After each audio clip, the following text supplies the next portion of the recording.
बोलो गणेश जी महाराज की जय। एक दिन गणेश जी का मेला लग रहा था। सब कोई मेले में जा रहे थे। एक छोटी सी लड़की थी, उसने अपनी माँ से जिद करने लगी, मैं तो मेले में जाऊंगी। वह बोली, माँ बोली कि बहुत भीड़ होगी, किधर तू गिर पड़ जाएगी, पर नहीं मानी। तो उसने माँ से 2 लड्डू और 1 घंटी में पानी लिया। बोली, एक लड्डू तो गणेश जी को महाराज को खिलाकर पानी पिला देना, दूसरा लड्डू तू खाकर पानी पी लेना। लड़की मेले में चली गई। मेला खत्म होने पर सब अपने अपने घर आने लगे। लड़की वहीं बैठ गई। वह बोली, एक लड्डू तुमको, एक लड्डू मुझको। इस तरह सारी रात बीत गई। गणेश जी ने सोचा कि लड्डू नहीं खाऊंगा तो लड़की घर नहीं जाएगी। छोटा सा रूप बनाकर आया, लड़की से एक लड्डू लेकर खाया, पानी पी लिया। कहा कि कुछ मांग ले। लड़की बोली, अन्न मांगू, धन मांगू, लक्ष्मी मांगू, नौखंड महल मांगू, बांदी मांगू, खूंटी हार, शेष भरतार, रुंझुन बैल, बस इतना ही मांगू। गणेश जी बोले, छोटी सी दिखती है पर सब कुछ मांग लिया, अब तेरे घर जात सब कुछ मिलेगा। घर आई तो लड़की की माँ बोली, इतनी देर कहाँ लगाई। लड़की कहने लगी, मैं गणेश जी को लड्डू खिलाकर पानी पिलाकर गणेश जी महाराज की कृपा से सब कुछ हो गया। गणेश जी महाराज जैसे उसको दिया वैसे कहते सुनते उस हमारे और हमारे परिवार को, सुनने वालों को, सबको देना। बोलो सूर्य नारायण भगवान की, बोलो लक्ष्मी माता की जय। एक ब्राह्मण था, हर रोज पीपल में जल चढ़ाने जाता। पीपल में से एक लड़की कहती, पिताजी मैं तेरे साथ चलूंगी। ब्राह्मण सूखने लगा। ब्राह्मणी बोली, क्यों सूखते जाओ। ब्राह्मण बोला, पीपल में से एक लड़की कहती, पिताजी मैं तेरे साथ चलूंगी। बोली, कल ले आना, जहाँ 6 खाएंगी वहाँ 7वीं भी खा लेगी। दूसरे दिन ले आया। उस दिन आटा मांगने गया तो थैली भर भर के मिला। आटा छानने लगी। बोली, माँ मैं छानूंगी ना, पावनी बेटी धोली हो जाएगी ना, मैं तो छानूंगी। उसने छाना, परात भर गई। खाना बनाने में लगी। तब मैं भी बोली, माँ मैं बनाऊंगी। माँ बोली, ना बेटा तेरी उंगली चल जाएगी। ना माँ मैं ही बनाऊंगी। रसोई में 36 प्रकार के भोजन बनाए, सबने पेट भर भर के खिलाया। दूसरे दिन और दिन भूखे रहते थे, उस दिन पेट भर के खाया। अब थोड़ी देर बाद उनका भाई आया, बोला, जीजी मुझे भूख लगी है, रोटी खाऊंगा। बहन सोच में पड़ गई, सबने खा लिया, कहाँ से खिलाऊंगी। बेटी बोली, माँ क्या बात है, तेरा मामा है, रोटी खाएगा। रसोई में गया, 36 प्रकार के भोजन बनाए, लाकर मामा को जिमा दिया। जीजी ऐसा भोजन मैंने कभी ना खाया जैसा आज खाया। भाई तेरी पावनी भांजी आई, उसने बनाया था। मामा खाकर चला गया। शाम हुई और बोली, माँ चौकी पर दीवा जलाकर बैठा दो, मैं कोठी में सोऊंगी। ना बेटी तू डर जाएगी ना, मैं तो कोठे में ही सोऊंगी। कोठे में सो गई। आधी रात को उठी, चारों तरफ आँव फिराई, धनी धन हो गया, जाने लगी। बाहर बूढ़ा ब्राह्मण सो रहा था। बेटी तू कहाँ चली। माँ वह बोली, मैं तो लक्ष्मी माता हूँ, इसके घर 6 बेटी थी, दरिद्र दूर करने जा रही, तेरा ने करवाया, तू भी करा ले। उसके घर में चारों तरफ आँख फिराई, धनी धन हो गया। सवेरे उठकर ढूंढने लगे, पावनी बेटी कहाँ गई। ब्राह्मण बोला, वह तो लक्ष्मी माता थी, तेरे साथ साथ मेरा भी दिल दर्द दूर करे। हे लक्ष्मी माता, जैसे उसके दिल दर्द दूर करे वैसे कहते सुनते सबके करना, और हमें और हमारे परिवार के सबके करना। बोलो महामास की कथा, बोलो महामास की जय, बोलो विष्णु भगवान की जय, बोलो लक्ष्मी माता की जय। सतयुग में एक राजा था, उसका नाम हरिश्चंद्र था। हरिश्चंद्र अत्यंत धार्मिक भावना के व्यक्ति थे। उनकी प्रजा हर तरह से सुखी थी। उनके राज्य में एक ब्राह्मण के यहाँ पुत्र पैदा हुआ तो उस ब्राह्मण की मृत्यु हो गई। ब्राह्मण की पत्नी अपने पुत्र को पालती हुई गणेश चतुर्थी का व्रत एवं पूजन किया करती। एक दिन जब उसका पुत्र कुछ बड़ा हुआ तो घर के आसपास खेलने गया। वहाँ एक कुम्हार भी रहता था।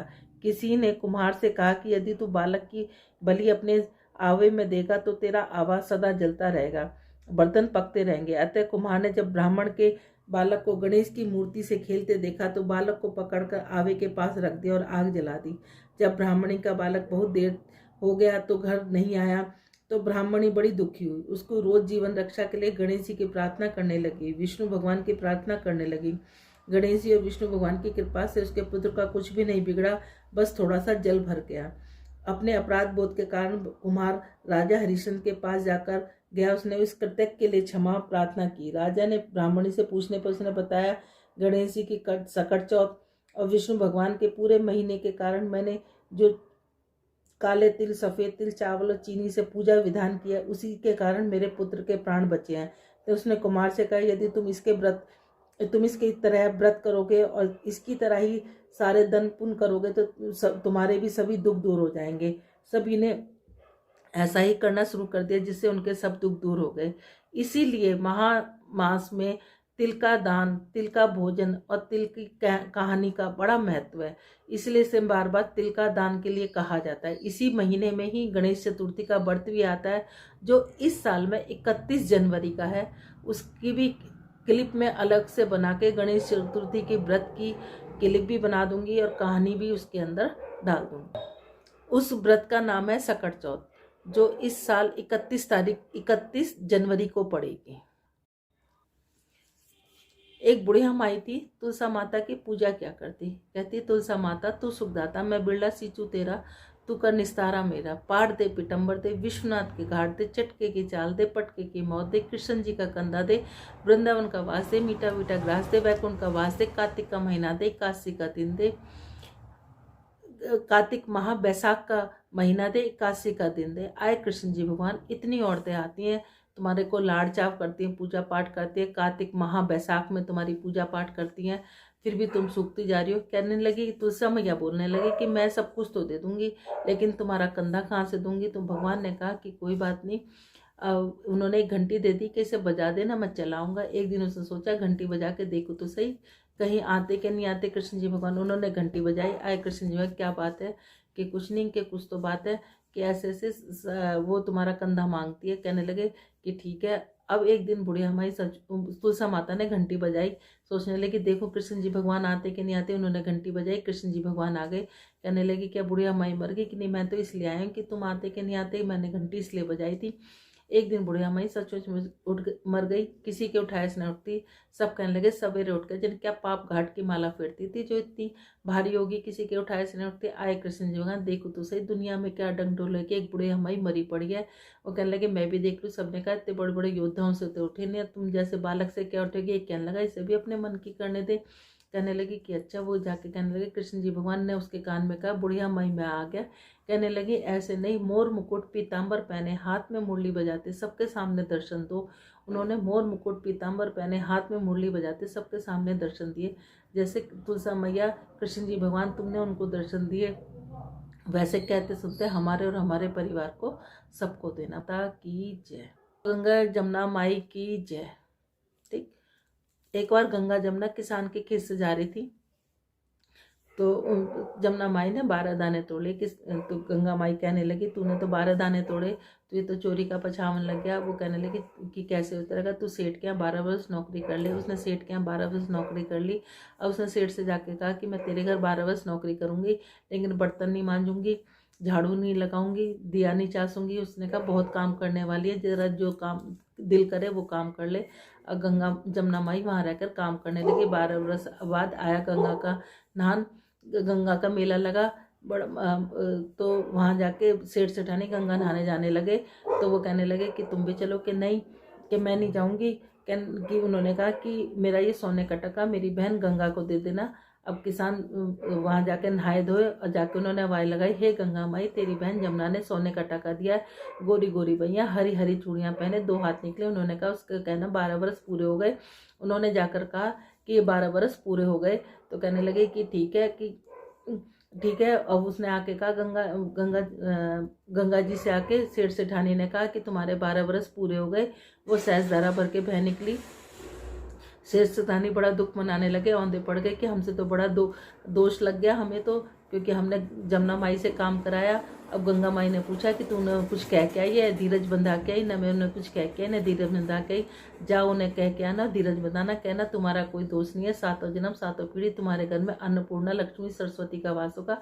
जैसे गंगा जमुना मैया तुमने उनको दिया, वैसे कहते सुनते हमें और हमारे परिवार को सबको देना। बोलो गंगा माई की। बाद हमें वार की कहानी कहनी है। ये 5 कहानी हमें डेली कहनी है। उसके बाद हमें महात्म कहना है। यही करने से ही हमें ये पूरे माह के महात्म का पूरा हमें फल मिलेगा। बोलो गणेश जी महाराज की जय। एक दिन गणेश जी महाराज चुटकी में चावल और चम्मच में दूध लेके घूम रहे थे कि कोई मेरी खीर बना दो। सबने जवाब दे दिया। तो एक बुढ़िया बोली, ला बेटा मैं तेरी खीर बना दूँ। वह कटोरी ले आई। तो गणेश जी बोले, बुढ़िया माई कटोरी क्यों ले आई, टोप ले आता। अब बुढ़िया माई टोप ले आई, दूध भर गया। गणेश जी महाराज बोले, मैं बाहर जाकर आता हूँ, जब तक तू खीर बना कर रखना। खीर बना कर रख ली। अब बुढ़िया माई की बहू के मुँह से पानी आ गया। वह दरवाजे के पीछे खीर खाने लगी। खीर का एक छींटा जमीन पर गिरा दिया, जिससे गणेश जी का भोग लग गया। थोड़ी देर में के बाद बुढ़िया गणेश जी को बुलाने आई। तो गणेश जी बोले, बुढ़िया माई मेरा तो भोग लग गया, जब तेरी बहू दरवाजे के पीछे बैठकर खीर खाई है, एक छींटा जमीन पर पड़ा है, सो मेरा भोग तो लग गया। तो बुढ़िया बोली कि बेटा अब इसका क्या करूँ। गणेश जी बोले, सारी खीर अच्छे से खा पी कर उस सबको बांट देना, जो बाकी थाली में डालकर छीके के पर रख देना। शाम को गणेश जी महाराज आए। बुढ़िया बोली मेरी खीर दे दो। बुढ़िया खीर लेने गई तो थाली में हीरे मोती जगह। गणेश जी महाराज जैसे धन दौलत बुढ़िया माई को दी, वैसे कहते सुनते सबको देना। एक सास बहू थे। बेटा काम धंधा किया करता, महीने 2 महीने में घर आया करता। उसकी सास शुक्रवार की मूर्ति को सिंहासन पर लेकर बैठ गई। एक दिन सास बोली, बहू मैं तो तीर्थ करने जाती हूँ, तू शुक्रवार की पूजा कर लेना। सास चली गई। बहू ने नहा धोकर काम धंधा करके खा पी लिया। शुक्र महाराज को गुस्सा आ गया। तरह तरह की विपदा आ गई। बच्चे बहुत बीमार रहने लगे। लड़के का काम छूट गया। बीमारी में सब पैसा खत्म हो गया। घर में झाड़ू पहुंचकर शुक्र महाराज की मूर्ति को कूड़े में डाला। ये लड़के के बीमार हो गया। सास तीर्थ करने आई। घर आकर देखा बहुत दुख हुआ। रात को से सपने में शुक्र महाराज से कही, तेरी बहू ने मेरी पूजा नहीं करी थी, इसलिए सारा धन नष्ट हो गया। सुबह उठकर देखा शुक्र महाराज की मूर्ति नहीं है। सास बहू से बोली कि शुक्र की मूर्ति कहाँ है? बहू बोली मुझे नहीं पता। सास घर बुहार कर कूड़ा फेंकने गई। मैं शुक्र महाराज की मूर्ति पड़ी मिली, उठाकर लाई, नहला धुलाकर बड़े प्रेम से पूजा करी, आरती करी, विनती करी। सास बहू दोनों शुक्रवार के व्रत करने लगी। लड़के का काम धंधा लग गया, बीमारी ठीक हुई। बेटा बोला हमारी बुद्धि खराब हुई थी जो हमने कूड़े में शुक्र महाराज की मूर्ति फेंक दी। सास बोले शुक्र महाराज जैसे बेटे बहू से रूठे वैसे किसी से न रूठना, जैसे सास पे वैसे सबके से न। बोले शुक्र महाराज की जय। मन नारायण नारायण नारायण, लक्ष्मी नारायण नारायण नारायण, तुलसी नारायण नारायण नारायण, श्रीमन नारायण नारायण नारायण। बोलो 9वां अध्याय। बोलो महामातम की जय। यमदूत कहने लगे कि मध्यांतर के समय आया अतिथि मूर्ख, पंडित, वेद पाठी या पापी कोई भी हो भ्रम के समान है। जो रात्रि में थके हुए बूढ़े ब्राह्मण को अन्न जल देता है, पदार्थ के समय उसके घर आया हुआ अतिथि निराश नहीं जाता, वह स्वर्ग का वासी होता है। अतिथि बराबर कोई धन संपत्ति का हित नहीं। बहुत से राजा और मुनि अतिथि सत्कार से ब्रह्मलोक को प्राप्त हुए हैं। जो एक समय आलस्य से भी अधिक अतिथि का भोजन करा दे, यह यमद्वार नहीं देखता। केसरी ध्वज से वैश्यप देव ने कहा है, जो कोई इस कर्म भूमि मृत्यु लोक में स्वर्ग लोक जाने की इच्छा रखता है, वह अन्न का दान करे। दूत कहते हैं कि यमराज कहता है कि अन्न के बराबर कोई दान नहीं। जो गर्मियों में जल और सर्दियों में ईंधन और सदैव अन्न का दान करते हैं, वह कभी यम के दुख नहीं उठाते। जो अपने किए हुए पापों का प्रायश्चित करता है, वह नरक को नहीं देखता। प्रायश्चित न करने वाला मनुष्य नरक में जाता है। जो काया वाचा मन से किए हुए पापों का प्रायश्चित करता है, वह देव और गंधर्व से सेवित शुभ लोक को प्राप्त होता है। जो नित्य व्रत, तप, तीर्थ आदि करते हैं और जितेंद्रिय व भयंकर यम को नहीं देखते। नित्य धर्म करने वाला दूसरे का अन्न, भोजन और दान त्याग दे। नित्य स्नान करने से बड़े बड़े पापों का नाश होकर यम को नहीं देखता। बिना स्नान पवित्र कैसे हो सकती है? जो मनुष्य पर्व के समय में चलते जल में स्नान करते हैं, वह बुरी योनियों में नहीं आते, नहीं नरक में जाते हैं। महामाह में प्रातः स्नान करने वाले मनुष्य को नियम पूर्वक तिल पात्र, तिल कमल का दान करना चाहिए। यमदूत कहते हैं, विकुंडल, पृथ्वी, सोना, गो आदि परम दान करने वाला स्वर्ग में नहीं लौटता। बुद्धिमान पुण्यतिथि व्यक्ति का व्यतिपात, संक्रांति आदि को थोड़ा सा दान करके भी बुरी गति को प्राप्त नहीं होता। सत्यवादी, मौन रहने वाला, मीठा बोलने वाला, क्षमाशील, नीतिवान, किसी की निंदा न करने वाला, सब प्राणियों का दया करने वाला, पराये गुणों का वर्णन करने वाला, पराये धन को तृण के समान समझने वाला, ऐसे लोग तक को कभी नहीं भोगना पड़ता। बोलो 9वां अध्याय समाप्त।